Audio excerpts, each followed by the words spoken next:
So future officers, आप यहाँ पे देखेंगे कि मैंने आपको सारी चीज़ें प्रूफ करके दिखाई कि जो कंटेंट मैं आपको प्रोवाइड कर रहा हूँ उसके ऊपर आप पूरी तरीके से विश्वास कर सकते हैं, पूरी तरीके से रिलाई कर सकते हैं। दोस्तों, इस कंटेंट को फॉलो करने के बाद आपको ना कोई स्टैंडर्ड बुक पढ़ने का हो सकता है, ना घटना चक्र पढ़ने का हो सकता है, ना लूसेंट पढ़ने का हो सकता है। दोस्तों, सिर्फ आप क्या करेंगे, मेरे कंटेंट को फॉलो कीजिए। उसके बाद दोस्तों आप केवल प्रैक्टिस कीजिए क्वेश्चन लगाने की। दोस्तों, रेगुलर 100 जो आपको कराए जाते हैं दोस्तों, उसके बाद जो नेट आके पैटर्न के क्वेश्चन बने उसके ऊपर काम चल रहा है, ठीक है। उसके भी क्वेश्चन आपको बहुत जल्दी मिलने वाले हैं फ्यूचर ऑफिसर्स, जो आपको मैं बता रहा हूँ, ठीक है। 80+ क्वेश्चन की मैं गारंटी दे रहा हूँ दोस्तों आपको मैं यहाँ पे। जैसे कि अभी मैंने आपको दिखाया यूपीपीसीएस के प्री के पेपर के बारे में दिखाया, जो कि 2024 दोस्तों, जो कि टफेस्ट पेपर था दोस्तों, उसके क्वेश्चन दोस्तों आपको यहाँ पे मैंने बना के सारे दिखाए, ठीक है, कि कैसे जो मैं पढ़ा रहा हूँ उसके ऊपर काम कर रहा है। सो फ्यूचर ऑफिसर्स यहाँ पे आप देखेंगे मैंने जेट स्ट्रीम के बारे में बात की। किसके बारे में बात की? यहाँ पे जेट स्ट्रीम के बारे में मैंने बात की थी, ठीक है। मैंने ये बताया था कि ये कहाँ होती हैं, क्या होती है, ये कहाँ से कहाँ चलती हैं, ठीक है। 9 से 10 माइल ऊपर होती है, क्या होती है, पृथ्वी की सतह से 9 से 10 माइल क्या होती हैं, ऊपर होती हैं, ठीक है। ये पश्चिम से किधर की तरफ चलती है, पूर्व की तरफ चलती है, ठीक है। दोस्तों इनकी जो हाइट होती है वो ट्रोपोपास तक की होती है। कहाँ तक होती है? ट्रोपोपास तक की होती है, ठीक है। अब दोस्तों ये क्या होती है, ये स्टार्ट भी हो सकती है और दोस्तों स्टॉप भी हो सकती है, ठीक है। मतलब ये दो धाराएं जुड़ करके एक भी हो सकती हैं और एक धाराएं जुड़ करके दो धाराओं में क्या हो सकती है, विभक्त हो सकती हैं, ठीक है। दोस्तों इनकी स्पीड भी मैंने बताया था कि 250 से लेकर के 600 किलोमीटर प्रति घंटे की स्पीड से दोस्तों ये क्या करती है, ट्रैवल करती है। दोस्तों ये नॉर्दर्न हेमिस्फीयर और सदर्न हेमिस्फीयर दोनों में क्या करती हैं, ट्रैवल करती हैं, ठीक है। दोस्तों इसके बारे में मैंने डिटेल से बताया था। सो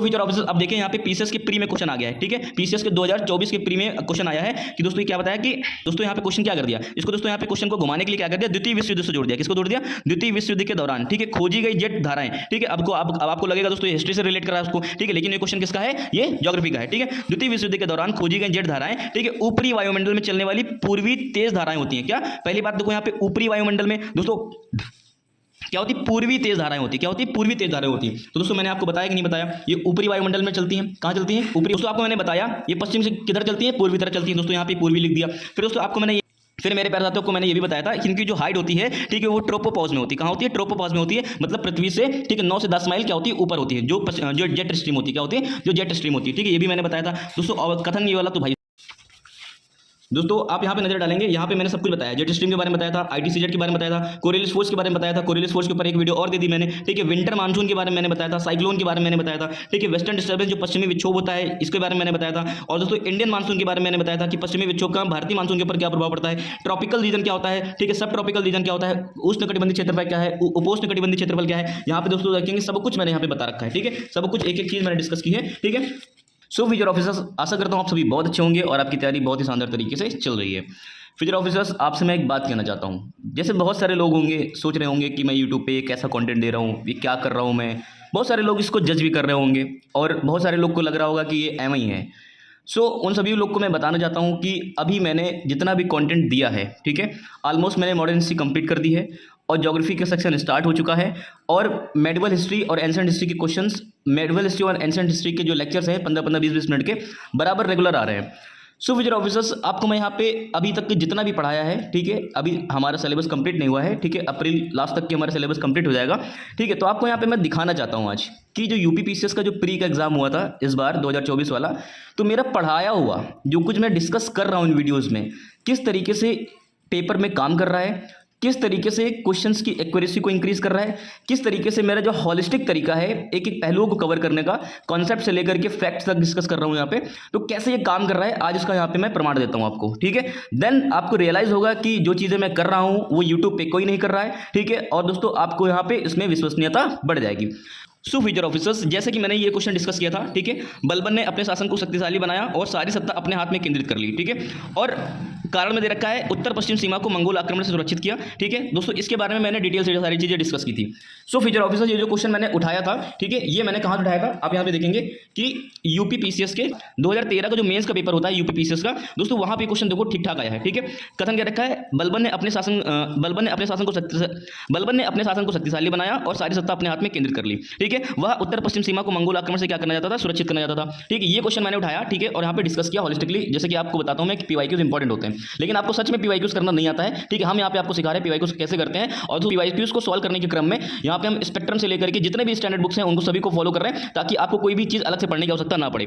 फिर मेरे प्यारे साथियों, ठीक है, फिर मेरे प्यारे साथियों आपको मैं एक चीज़ और दिखा रहा हूँ प्रमाण के रूप में, ठीक है। ये है यूपी पीसीएस का प्री का एग्जाम, ठीक है दोस्तों। ये है यूपी पीसीएस के प्री का पेपर है, ठीक है, जो कि 2024 में हुआ है। आप दोस्तों यहाँ पे देखेंगे सेम क्वेश्चन रिपीट हो गया है, ठीक है। क्वेश्चन नंबर 3 नोटिस करेंगे, यहाँ पे क्या रखा है कि बलबन ने अपने शासन को सुदृढ़ बनाया और संपूर्ण सत्ता अपने हाथ में केंद्रित कर लिया, ठीक है। अब दोस्तों वह उत्तर पश्चिम सीमा को मंगोल आक्रमण से क्या करना जाता था, सुरक्षित करना जाता था, ठीक है। अब यहाँ पे कथन कार्य वाला क्वेश्चन है। सो मेरे प्यारे साथियों अब आप एक बात बताइए, यहाँ तो मैं आपको प्रूफ भी दे रहा हूँ कि कैसे क्वेश्चन क्या हो रहा है। सेम डिट्टो यूपी पीसीएस के मेंस का 2013 का पेपर, सेम डिट्टो क्वेश्चन उठा, डिट्टो क्वेश्चन क्या कर दिया, ठीक 10 साल बाद क्या कर लिया, पूछ लिया। क्या कर लिया, 10 से 11 साल बाद क्या कर लिया, पूछ लिया। और दोस्तों यहाँ पे मैंने आपको एक एक चीज इसकी डिस्कस कर रखी है, मैंने डिस्कस कर रखी है बलबन के बारे में। मैंने यहाँ पे एक एक चीज डिस्कस कर रखी है, बलबन का राजत्व सिद्धांत, ठीक है, बलबन का जो कार्यकाल रहा है वो कैसा रहा है, ठीक है, बलबन ने कौन कौन सी व्यवस्था लागू की थी, ठीक है। अब यहाँ पे पीछे देखेंगे तो दोस्तों यहाँ पे मैंने इसको मेंशन किया है, ठीक है दोस्तों। यहाँ पे मैंने पीछे मेंशन किया है मंगोलों के साथ क्या किया था, इसने कूटनीतिक संबंध बनाए थे, ठीक है। मंगोल नेता हलाकू खान, ठीक है, हलाकू खान के साथ दोस्तों ने क्या किया था, इसने यहाँ पे ट्रीटी की थी, ठीक है। लेकिन क्या होता है, हलाकू खान की मृत्यु हो जाती है, ठीक। उसके बाद यहाँ पे क्या कर रहा है, मंगोल अटैक फिर से स्टार्ट हो जाते हैं। तो दोस्तों इन्होंने क्या किया था, नॉर्थ वेस्ट फ्रंट के ऊपर, ठीक है, अनेक किलो का क्या किया था, निर्माण कराया था, ठीक है। तो दोस्तों आपको यहाँ पे देखिए मैंने समझाया और क्वेश्चन के बारे में डिटेल से डिस्कस किया था, ठीक है। तो दोस्तों ये हो गया पहला क्वेश्चन, ठीक है। चलिए मैं बात करता हूं दूसरे क्वेश्चन की। और फिर मेरे प्यारे साथियों क्वेश्चन नंबर 1 को देखते हैं। क्वेश्चन नंबर 1 को देखते हैं, ठीक है। कह रखा है कि बिहार से जगदीशपुर ने, ठीक है, जब आपको दोस्तों मैंने यहाँ पे बताया था 1857 के बैटल के बारे में बताया था, बिहार में दोस्तों जगदीशपुर से कौन फाइट कर रहा था, कुंवर सिंह दोस्तों क्या कर रहे थे, लीड कर रहे थे, ठीक है। अब दोस्तों यहाँ पे देखेंगे एक बेसिक सा क्वेश्चन है, हल्का सा दिमाग लगाना।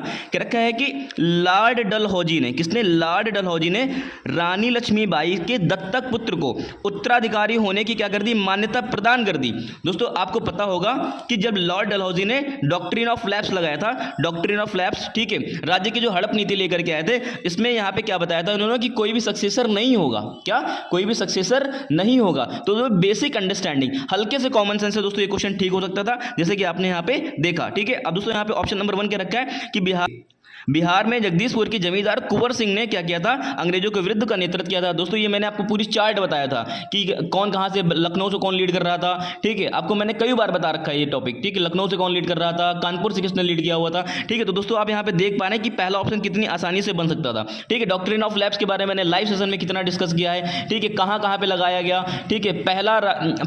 सबसे पहले इन्होंने किसको कॉन्कोर किया, ठीक है, अवध का विलय कब किया, दोस्तों ये सब कुछ मैंने डिस्कस कर रखा है। तो दोस्तों आप बताइए यहाँ पे क्वेश्चन बनना है कि नहीं बनना है, ठीक है। दोस्तों क्वेश्चन नंबर 1 देखा मैंने, क्वेश्चन नंबर 3 देखा। आपको दोस्तों अनगिनत क्वेश्चन यहाँ पे दिखा रहा हूं मैं कि जो चीजें मैं पढ़ा रहा हूं कैसे उनके ऊपर काम कर रही हैं। फिर फ्यूचर ऑफिसर्स, आप क्वेश्चन नंबर 17 देखिए। क्वेश्चन नंबर 17 में क्या रखा है, ठीक है, यहाँ पे भी कथन कारण वाला क्वेश्चन है। क्या रखा है कि कार्बन डाइऑक्साइड, सल्फर डाइऑक्साइड और नाइट्रोजन की ऑक्साइड, ठीक है, गैसें क्या करती है, वर्षा जल में घुल करके अम्लीय वर्षा उत्पन्न करती हैं, क्या करती हैं, अम्लीय वर्षा उत्पन्न करती हैं, ठीक है। अब कारण क्या रखा है कि कार्बन डाइऑक्साइड, सल्फर डाइऑक्साइड और नाइट्रोजन की ऑक्साइड जैसी गैसें उच्च सांद्रता के कारण वायुमंडल में क्या करती है, वायु प्रदूषित करती है, क्या करती है, वायु में प्रदूषण फैलाती हैं, ठीक है। तो मेरे प्यारे साथियों आपको मैंने याद होगा कि इस वाले वीडियो में आपको साफ साफ बताया था कि जो वायु का प्रदूषण होता है वो कार्बन मोनोऑक्साइड, नाइट्रोजन के ऑक्साइड, सल्फर के ऑक्साइड, दोस्तों ये सारी चीजें मैंने बताया था, आपको बताया था कि नहीं बताया था। और फिर मैंने आपको यहाँ पे ये भी बताया था कि कार्बन के जो ऑक्साइड होते हैं, ठीक है, कार्बन डाइऑक्साइड कह लीजिए, ठीक है, ये कैसा है, मात्रात्मक पॉल्यूशन है, क्वांटिटेटिव पॉल्यूशन है, ये सब चीजें मैंने आपको ऑलरेडी बता रखा है, ठीक है। कि मतलब यहाँ पे कार्बन डाइऑक्साइड हमारे लिए एसेंशियल है, हमारे लिए आवश्यक है, लेकिन जब अत्यधिक मात्रा में हो जाती है तो हमारे लिए विनाश का काम करती है, ठीक है। क्लाइमेट चेंज से लेकर के दोस्तों यहाँ पे क्लाइमेट चेंज से लेकर के दोस्तों ग्लोबल वार्मिंग को क्या करती है, ये इंप्रूव करती है, ठीक। फिर मेरे प्यारे साथियों आपको याद होगा, इसका वीडियो भी मैंने आपको दिया है, इसका पीडीएफ भी मैंने आपको दिया है। यहाँ पे लिखा हुआ है कि जब नाइट्रोजन की ऑक्साइड पानी के साथ क्रिया कर लेते हैं, क्या कर लेते हैं, पानी के साथ क्रिया कर लेते हैं, तो यहाँ पे क्या बना देते हैं, ये नाइट्रिक एसिड बना देते हैं, जो कि क्या करता है, एसिड रेन को क्या करता है, यहाँ पे बढ़ावा देता है, ठीक, क्या करता है, एसिड रेन को यहाँ पे बढ़ावा देता है, ठीक है। इसी तरह मैंने दोस्तों यहाँ पे भी आपको बताया था, इसी तरह दोस्तों यहाँ पे मैंने सल्फर के बारे में बताया था, सल्फर के बारे में बताया था मैंने कि जो सल्फर के जो ऑक्साइड है ये वाटर के साथ जब रिएक्ट कर लेते हैं तो यहाँ पे क्या बना देते हैं, ये सल्फ्यूरिक एसिड बना देते हैं, क्या बना देते हैं, सल्फ्यूरिक एसिड बना देते हैं, जो कि अम्लीय वर्षा के लिए क्या है, जिम्मेदार कारक है। तो दोस्तों आप एक बात बताओ, तो दोस्तों यहाँ पे क्वेश्चन सही हो रहा है कि नहीं हो रहा है, ठीक है, आपसे क्वेश्चन बन रहा है कि नहीं बन रहा है, ठीक है। तो मेरे प्यारे साथियों जो चीज मैं आपको दे रहा हूँ दे आर मोर रिलेवेंट, दोस्तों आप इसके ऊपर 100% रिलाई कर सकते हैं, और आपको मैं इस चीज का चैलेंज कर रहा हूँ, पूरी यूट्यूब पे चैलेंज कर रहा हूँ। 80 से ज्यादा क्वेश्चन दोस्तों हमारे कंटेंट से आएंगे, ये मैं आपको क्लेम कर रहा हूँ। जैसे आज मैं आपको प्रूफ दे रहा हूँ, पेपर हो जाएगा, उसके बाद मैं फिर आपको प्रूफ दूंगा, और जो करंट अफेयर दोस्तों जो आपको दूंगा मैं, वो आपको नपा तुला होगा, लिमिटेड होगा, बहुत ज्यादा नहीं होगा, काम का होगा, ठीक है। और उसी से क्वेश्चन अराउंड पूछे जाएंगे दोस्तों ये गारंटी मैं आपको दे रहा हूं, ये चीजें जो बता रहा हूं आपको दोस्तों, ये मैं 100% क्लेम कर रहा हूं। और मेरे प्यारे दोस्तों एक बात और सुनिएगा, अगर दोस्तों ऐसा नहीं होगा तो यूट्यूब पे कभी भविष्य में आप मुझे देखेंगे नहीं, उसी दिन से मैं चैनल को ऑफ कर दूंगा। ये बहुत बड़ी बात कर रहा हूं मैं, क्योंकि इस चैनल को मैंने बहुत मेहनत से सींचा है। इस चैनल के ऊपर मैंने बहुत एफर्ट लगाए हैं। ऑलमोस्ट 300 से ज़्यादा वीडियो मैंने अपलोड किए हैं। तो वीडियो कंटेंट बनाना और इसको रेडी करना, एडिट करना, अपलोड करना, this is one of the crucial task दोस्तों, उसको भी मैंने यहाँ पे किया है। तो दोस्तों ये चीज़ मैं कह रहा हूँ, ये हवा में तीर नहीं चला रहा हूँ। जो चीज़ें हैं मैं ऑथेंटिक और रिलेवेंसी के हिसाब से कह रहा हूँ दोस्तों। पीसीएस का प्री हो, चाहे सिविल सर्विस का प्री हो, और चाहे दोस्तों आरओ का प्री हो, दोस्तों ये तीनों ही प्री निकालने की जिम्मेदारी मैं आपको दिलाता हूँ। ठीक है, ये सारी चीज़ें हमारे कंटेंट से हो जाएंगी। आपको दोस्तों इसके ऊपर 100% रिलाई कर सकते हैं। चलिए आपको कुछ और प्रूफ देता हूँ। मेरे प्यारे साथियों, आपको ये क्वेश्चन तो याद होगा, आपको मैंने कराया था। ठीक है, इंडोगैंजेटिक प्लेन के बारे में मैंने बताया था, धान के बारे में मैंने बताया था, कपास के बारे में बताया था, गेहूं के बारे में बताया था, जूट के बारे में बताया था, सब चीज़ों के बारे में डिस्कस किया था, नहीं किया था, आपको याद होगा ये चीज़। ठीक है, बहुत अच्छे से मैंने इसको यहाँ पे इंडोगैंजेटिक प्लेन के बारे में डिस्कस किया था। ठीक है, तो चलिए दोस्तों इससे रिलेटेड क्वेश्चन कैसे बने हैं पीसीएस की प्री में देखते हैं। फ्यूचर ऑफिसर्स यहाँ पे मैंने बताया था लोअर गैजेटिक प्लेन के बारे में। किसके बारे में बताया था? ठीक है, लोअर गैजेटिक प्लेन के बारे में मैंने बताया था। और यहाँ पे मैंने बताया था कि ह्यूमिड क्लाइमेट होता है, हाई टेम्परेचर होता है, पूरे साल यहाँ पे टेम्परेचर क्या रहता है? हाई रहता है। राइस और जूट के लिए दोस्तों क्या रहता है? इसेंशियल रहता है। क्या रहता है? इसेंशियल रहता है। ठीक है, आपको एक क्वेश्चन मैंने बताया था। ठीक, और फिर उसके बाद दोस्तों यहाँ पे बताया था राइस एंड जूट के बारे में। इसको क्या चाहिए होता है? वार्म टेम्परेचर चाहिए होता है, ह्यूमिड क्लाइमेट चाहिए होता है यहाँ पे। ठीक है, और यहाँ पे हाई रेनफॉल चाहिए होता है, और इसको जलोढ़ मिट्टी चाहिए होती है उगने के लिए। ये सारी चीजें मैंने आपको बताई थी। गेहूं के लिए मैंने बताया था कि विंटर क्रॉप है, ये कैसी फसल है? गेहूं की फसल कैसी है ये दोस्तों? गेहूं की फसल कैसी है? विंटर क्रॉप्स है। ठीक है, कॉटन के बारे में मैंने बताया था। कॉटन कहाँ उगता है दोस्तों? ड्रायर रीजन में उगता है, जहाँ पे शुष्क जलवायु होती है। ठीक है, अब दोस्तों निचले गंगा के मैदान की जो विशेषताएं थी, इनको मैंने यहाँ पे डिस्कस किया था। ठीक, और साथ ही साथ मैंने आपको यहाँ पे ये भी बताया था। ठीक है, चावल के बारे में क्या बताया था मैंने? चावल के बारे में बताया था कि चावल क्या है? खरीफ की फसल है। कैसी फसल है? खरीफ की फसल है। दोस्तों यहाँ पे मैंने बताया था कि चावल की जो फसल है, खरीफ की फसल है, इसकी जो रेंज चाहिए होती है 140 से लेकर के 150 सेंटीमीटर चाहिए होता है। कम वर्षा की दशा में दोस्तों इसको सिंचाई भी करनी होती है। ठीक है, देश के कुल उत्पाद का दोस्तों 50% केवल दोस्तों यहाँ पे वेस्ट बंगाल, उत्तर प्रदेश, पंजाब और आंध्र प्रदेश से क्या हो जाता है? प्रोड्यूस हो जाता है। ठीक है, चावल का कटोरा दोस्तों हम लोग किसको बोलते हैं? कृष्णा गोदावरी डेल्टा को बोलते हैं दोस्तों। ठीक है, आंध्र प्रदेश और तेलंगाना रीजन में दोस्तों जो आता है। ठीक है, अब दोस्तों मैंने बताया था कि जो दोस्तों ईस्टर्न घाट में, दोस्तों ईस्टर्न घाट जो कि पूर्वी घाट है, यहाँ पे जो चावल की फसल होती है ज्यादा होती है, क्योंकि यहाँ पे क्या है? नदी घाटियां ज्यादा है। पश्चिमी घाट में दोस्तों क्या होती है? कम होती है। ठीक है, 62%। सब चीजें मैंने आपको डिस्कस की थी कि नहीं की थी? ठीक है, अब यहाँ पे आप क्वेश्चन देखेंगे। ठीक है दोस्तों, अब यहाँ पे क्वेश्चन देखेंगे। ठीक है, आपकी यूपी पीसीएस की प्री में पूछा गया है। कब पूछा गया? यूपी पीसीएस की प्री में पूछा गया है। ठीक है, कपास फसलों के संदर्भ में निम्नलिखित कथनों पर विचार कीजिए। ठीक है, कपास मुख्यतः खरीफ की फसल है। तो दोस्तों यहाँ पे आप बताइए खरीफ की फसल है कि नहीं है? ठीक, सही हो गया। ठीक है, ऑप्शन नंबर 1 सही हो गया। कपास के उत्पादन के लिए 50 से 75 सेंटीमीटर मध्य वर्षा की आवश्यकता होती है। तो मेरे प्यारे साथियों ऑप्शन गलत हो जाएगा, क्योंकि दोस्तों इसके लिए कितनी बारिश चाहिए? 140 से लेकर के 150 सेंटीमीटर की क्या चाहिए? बारिश चाहिए यहाँ पे। ठीक है, तो दोस्तों यहाँ पे ऑप्शन नंबर केवल क्या होगा? 1 सही होगा। क्या सही होगा? ऑप्शन नंबर केवल कितना सही होगा? 1 सही होगा। ठीक है दोस्तों, आप यहाँ पे देख रहे हैं जो आपको मैंने पढ़ाया है कितना काम कर रहा है। ठीक है, चलिए और आपको प्रूफ देते हैं। फिर मेरे प्यारे साथियों यहाँ पे आप ध्यान देंगे 103 नंबर का जो क्वेश्चन है, इसमें क्या रखा है कि भारत पर तुर्की आक्रमण सफल हुआ। भारत पर तुर्की आक्रमण सफल हुआ। ठीक है, उत्तर भारत में राजनीतिक एकता नहीं थी। क्या उत्तर भारत में राजनीतिक एकता नहीं थी? दोस्तों एक बार नहीं, मैंने इसको यहाँ पे 4 से 5 बार ये क्वेश्चन डिस्कस किया हुआ है। ठीक है, मैंने जितने बार यूट्यूब पे भी वीडियो डाला है, मैंने हर जगह मैंने ये बात बोली है कि यहाँ पे जब तुर्कों का उदय होता है तो भारत पर तुर्की आक्रमण क्या होता है? सफल होता है। तुर्की आक्रमण क्या होता है? सफल होता है। ठीक है, क्यों सफल हो जाता है? मैंने बार बार इसके बारे में डिस्कस किया हुआ है। ठीक है, आपको दोस्तों वीडियो याद होगा जब वहाँ पे मैंने मैपिंग बनाई थी। क्या बनाई थी? मैपिंग। दोस्तों यहाँ पे मैपिंग करके मैंने बताया था कि कैसे यहाँ पे मोहम्मद बिन तुगलक आते हैं, उसने रास्ता खोल दिया, उसके बाद यहाँ पे क्या होने लगते हैं? तुर्क का उदय होता है, तुर्क आने लग जाते हैं दोस्तों, फिर तराइन का युद्ध होता है। ये सब मैंने यहाँ पे डिस्कस किया हुआ है दोस्तों। उसमें दोस्तों मैंने आपको बताया था कि जो ऊपर जो यहाँ पे राजा थे, और लाइव सेशन में इसको मैंने डिस्कस किया था कि अगर नॉर्थ इंडिया में दोस्तों यहाँ पे जो फेलियर होता है वो क्यों होता है? क्योंकि यहाँ राजनीतिक एकता नहीं थी दोस्तों। दोस्तों मेरे प्यारे साथियों आप बताइए कितना ज्यादा कंटेंट रिलायबल है? आपको मैंने कितनी तरीके से सब चीजें बताने की कोशिश की है दोस्तों, आप 100% रिलाई कर सकते हैं। तो चलिए कुछ क्वेश्चन और डिस्कस करते हैं। फिर मेरे प्यारे साथियों आप ध्यान देंगे क्वेश्चन नंबर 136। कितना देंगे? 136। ठीक है दोस्तों, आपको यहाँ पे मैंने बताया था, आपको दोस्तों यहाँ पे मैंने चावल के बारे में बताया था। ठीक है, फिर उसके बाद दोस्तों आपको मैंने किसके बारे में डिस्कस किया था? गेहूं के बारे में डिस्कस किया था। ठीक है, फिर उसके बाद दोस्तों मैंने किसके बारे में बताया था? जूट के बारे में बताया था। किसके बारे में बताया था? जूट के बारे में बताया था। तो चलिए इसको देख लेते हैं एक बार। सो मेरे प्यारे साथियों इसके बारे में मैंने बताया था कि जो जूट की खेती है वो कैसी खेती है? खरीफ की फसल है। ठीक है, उष्णकटिबंधीय पौधा होता है दोस्तों। यहाँ पे मैंने लिखा नहीं था ये बात, लेकिन वीडियो में जरूर बोली थी कि दोस्तों जो जूट का पौधा है ये इंडिजीनस पौधा है, मतलब भारत में इसकी उत्पत्ति हुई है। भारत का क्या है? ये विशुद्ध पौधा है। ठीक है, ये बात मैंने, अगर आपको वीडियो आप जाकर के फिर से खोल के देखें, आपको रियलाइज होगा कि ये बात मैंने बोली है अथवा नहीं बोली है। ठीक है, अब दोस्तों इसके बारे में मैंने सब कुछ डिटेल से बात कर रखा है। इसको कितना टेम्परेचर चाहिए होता है, पकने में कितना समय चाहिए होता है, ठीक है, कौन सी फसल है, इसको उगाया कब जाता है, इसका टेन्योर क्या होता है, सब कुछ मैंने यहाँ पे डिस्कस कर रखा है। तो मेरे प्यारे साथियों आप ये देखेंगे यहाँ पे ये वाला क्वेश्चन भी फंस गया है, मतलब मेरी एक सीट से दोस्तों दो क्वेश्चन आ रहे हैं, एक सीट से दोस्तों दो क्वेश्चन आ रहे हैं। ठीक है, चलिए और भी आपको दिखाते हैं। सो फ्यूचर ऑफिसर्स आपको ये वाला वीडियो याद होगा। ठीक है, इसमें मैंने क्वेश्चन नंबर 99 डिस्कस किया था। ठीक है, इसमें मैंने बहुत सारी चीजें डिस्कस की थी। बहुत सारी चीजें डिस्कस करने का मतलब यह है कि यहाँ पे जेट प्रवाह क्या है, ठीक है, उत्तरी गोलार्ध में इसका इंपैक्ट क्या होता है, साउथ गोलार्ध में इसका इंपैक्ट क्या होता है, ठीक है, सदर्न हेमिस्फीयर में इसका इंपैक्ट क्या होता है, ठीक है, जेट स्ट्रीम क्या होती है इसके बारे में मैंने डिटेल से डिस्कस की थी। ठीक है, साइक्लोन क्या होता है, ठीक है, साइक्लोन की आई जिसको हम लोग बताची कहते हैं, ये क्या होता है। ठीक है दोस्तों, इसमें टेम्परेचर कितना चाहिए होता है, मैंने सब कुछ डिस्कस कर रखा है। ठीक है दोस्तों, यहाँ पे मैंने आप दोस्तों आप यहाँ पे नजर डालेंगे, यहाँ पे मैंने सब कुछ बताया, जेट स्ट्रीम के बारे में बताया था, आईटीसीजेड के बारे में बताया था, कोरियलिस फोर्स के बारे में बताया था, कोरियलिस फोर्स के ऊपर एक वीडियो और दे दी मैंने, ठीक है। विंटर मानसून के बारे में मैंने बताया था, साइक्लोन के बारे में मैंने बताया था, ठीक है। वेस्टर्न डिस्टर्बेंस जो पश्चिमी विक्षोभ होता है इसके बारे में मैंने बताया था। और दोस्तों इंडियन मानसून के बारे में मैंने बताया था कि पश्चिमी विक्षोभ का भारतीय मानसून के ऊपर क्या प्रभाव पड़ता है, ट्रॉपिकल रीजन क्या होता है, ठीक है, सब ट्रॉपिकल रीजन क्या होता है, उष्णकटिबंधीय क्षेत्रफल क्या है, उपोष्णकटिबंधीय क्षेत्रफल क्या है, यहाँ पे दोस्तों देखेंगे सब कुछ मैंने यहाँ पे बता रखा है, ठीक है। सब कुछ एक एक चीज मैंने डिस्कस की है, ठीक है।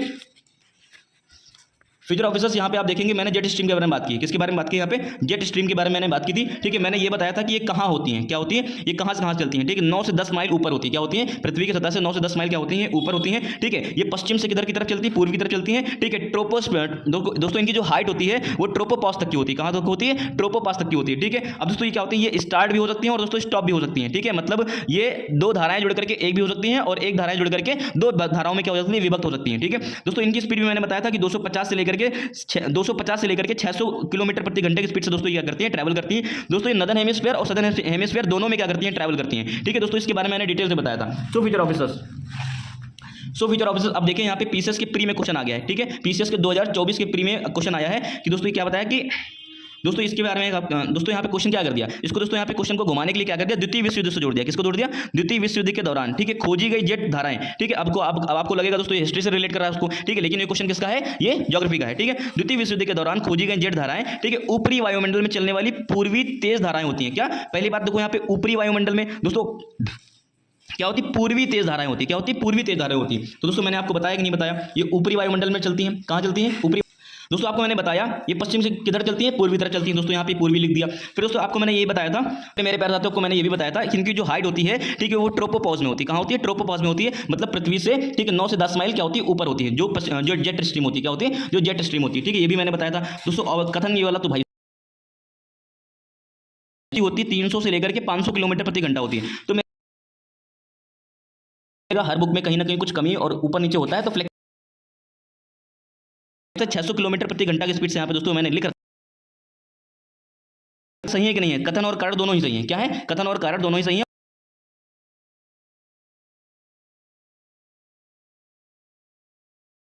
फिर मेरे प्यारे साथियों आपको मैंने ये भी बताया था कि जैसे ग्लोब है, ठीक है, आपको पता है दोस्तों यहाँ पे मेडिटेरियन सी जिसको हम लोग भूमध्य सागर बोलते हैं, क्या बोलते हैं, भूमध्य सागर बोलते हैं दोस्तों। भूमध्य सागर हो गया, ब्लैक सी हो गया, कैस्पियन सी हो गया दोस्तों। इसके ऊपर क्या बनता है दोस्तों, यहाँ पे आप देखेंगे पश्चिमी विक्षोभ बनता है दोस्तों, क्या बनता है, पश्चिमी विक्षोभ बनता है दोस्तों। आपको मैंने ये भी बताया था कि ये सब ट्रॉपिकल रीजन में बनता है दोस्तों, ठीक है, जिसको हम लोग बोलते हैं जेट स्ट्रीम बोलते हैं,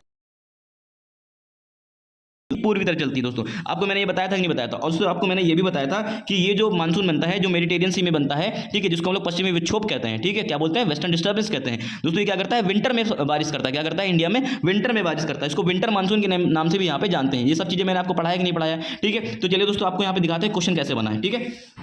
दोस्तों क्या रखा है कि भूमध्य सागरीय जलवायु, जिसको हम लोग क्या बोल रहे हैं, मेडिटेरियन सी बोल रहे हैं, क्या बोल रहे हैं, मेडिटेरियन, जिसको दोस्तों हम लोग मेडिटेरियन क्लाइमेट बोलते हैं। अब यहाँ इंग्लिश में भी देखेंगे मेडिटेरियन क्लाइमेट के बारे में क्वेश्चन आ गया है, ठीक है, आया कि नहीं आया, ठीक है। अब यहाँ पे देखेंगे कि ये क्या करता है, it receives rainfall in the winter season. दोस्तों आपको मैंने अभी बताया और पहले भी बताया था, ठीक है, कि ये क्या करता है, या शीत ऋतु में क्या करता है, बारिश करता है, क्या करता है, शीत ऋतु में बारिश करता है दोस्तों, ठीक है। अब दोस्तों इस चीज के ऊपर आप ज्यादा जाएंगे, due to winter solstice air pressure belt shift to the south, ठीक है, ये बिल्कुल सही बात है, ठीक है। यहाँ पे होता क्या है कि शीतकालीन ऐनांद के कारण वायु दाब पेटियां क्या होती है दोस्तों, दक्षिण की तरफ जो शिफ्ट होती है, तो 35 से लेकर के 40 डिग्री टेंपरेचर होने लग जाता है दोस्तों यहाँ पे, जो कि विंटर से, जो कि दोस्तों क्या करता है, विंटर सेपरेट वीडियो बनाएंगे। एयर प्रेशर बेल्ट जो शिफ्ट होता है इसके लिए हम एक पर्टिकुलर लेंगे, ठीक है। तो आप दोस्तों यहाँ पे देख सकते हैं कि जो भी चीजें मैं आपको कितना ज़्यादा रिलायबल है ऑफिसर्स। आप यहाँ पे देखेंगे कि मैंने आपको सारी चीज़ें प्रूफ करके दिखाई, जो कंटेंट मैं आपको प्रोवाइड कर रहा हूँ उसके ऊपर आप पूरी तरीके से विश्वास कर सकते हैं, पूरी तरीके से रिलाई कर सकते हैं दोस्तों। इस कंटेंट को फॉलो करने के बाद आपको ना कोई स्टैंडर्ड बुक पढ़ने का हो सकता है, ना घटना चक्र पढ़ने का हो सकता है, ना लूसेंट पढ़ने का हो सकता है दोस्तों। सिर्फ आप क्या करेंगे, मेरे कंटेंट को फॉलो कीजिए, उसके बाद दोस्तों आप केवल प्रैक्टिस कीजिए क्वेश्चन लगाने की दोस्तों। रेगुलर 100 जो आपको कराए जाते हैं दोस्तों, उसके बाद जो नए टाइप के पैटर्न के क्वेश्चन बने उसके ऊपर काम चल रहा है, ठीक है, उसके भी क्वेश्चन आपको बहुत जल्दी मिलने वाले हैं।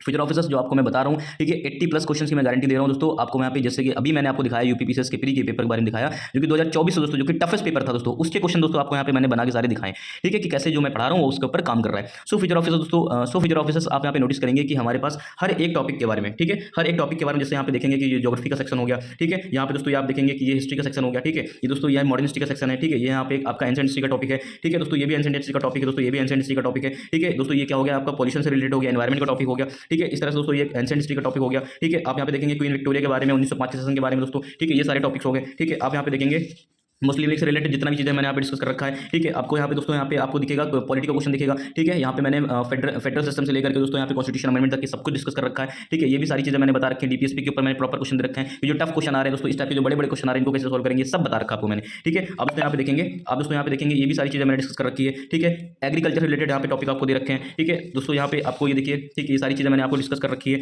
ठीक है। इंडियन नेशनल कांग्रेस का जो सूर्य डिवीजन होता है, ठीक है, इसके बारे में दो क्वेश्चन यहाँ पे डिस्कस कर रखे हैं, ठीक है। पार्लियामेंटरी रिफॉर्म हो गया दोस्तों, 1911 को जो दिल्ली दरबार लगा उसके बारे में क्वेश्चन दे दिया आपको, ठीक है। फिर दोस्तों यहाँ पे क्या है, एनवायरमेंट से related environment protection act, wild protection act, इसके बारे में सब कुछ यहाँ पे डिस्कस कर रखा है, ठीक है। त्रिपुरा सेशन, हरिपुरा सेशन दोस्तों, ये सब वीडियोस आपको मिल चुकी हैं, ठीक है दोस्तों। यहाँ पे ज्योग्राफी से रिलेटेड क्वेश्चन है दोस्तों, यहाँ पे ये मैपिंग से रिलेटेड क्वेश्चन है, ये भी आपको मैंने सब करा कर रखा है, ठीक है दोस्तों। ये भी क्या है, डीपीएसपी से क्वेश्चन आया, ये भी डीपीएसपी से क्वेश्चन आया, पॉलिटिकल सेक्शन ये भी आपको दे रखा है, ठीक है। लखनऊ अधिवेशन से क्वेश्चन हो गया, चंपारण से क्वेश्चन हो गया, ये भी कर रखा है। सिविल डिसोबीडियंस मूवमेंट के बारे में गहराई से बात की है, ठीक है। 1 क्वेश्चन 2 क्वेश्चन 3 क्वेश्चन ये भी कर रखा है आपको, ठीक है। फिर दोस्तों आप यहाँ पे देखेंगे कि 1929 का जो सेशन होता है, ठीक है, उसके बारे में मैंने हॉलिस्टिकली सब कुछ कवर कर रखा है, ठीक है। खिलाफत मूवमेंट के बारे में कवर कर रखा है, ठीक है। यहाँ पे आपने देखा जेट स्ट्रीम के बारे में हर एक चीज़ के बारे में कवर कर रखा है, नेशनल पार्क के बारे में कवर रखा है, कावेरी बेसिन के बारे में डिस्कस कर रखा है, ठीक है। इंडियन नेशनल कांग्रेस का नागपुर सेशन के बारे में डिस्कस कर रखा है, ठीक है। इस तरह से दोस्तों हमारे पास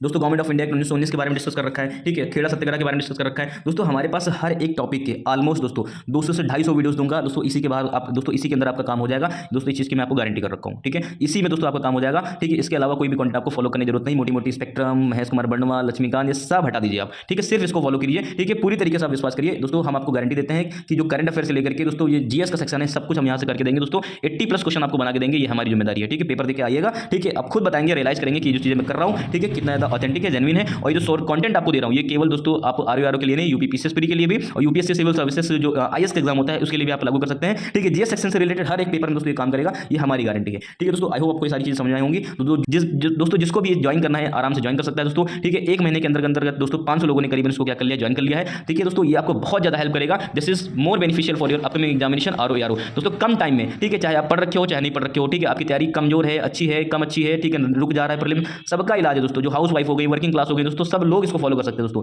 ठीक है। Toppers always follow this road map दोस्तों। आप इसके ऊपर रिलाई कीजिए, ठीक है। आप इसको मैंने आपको प्रूफ भी दिखा दिया ना, आप तो ठीक है। अब तो आप देख सकते हैं कि जो चीज़ें मैं डिस्कस कर रहा हूँ कितना रिलायबल है, जबकि कंटेंट अभी आधा दिया है, ठीक है। अभी 75% चीज़ें आपकी बाकी हैं, ठीक है। वो दोस्तों आपको मैं अप्रैल लास्ट तक की दोस्तों 100% दे दूंगा, ठीक है।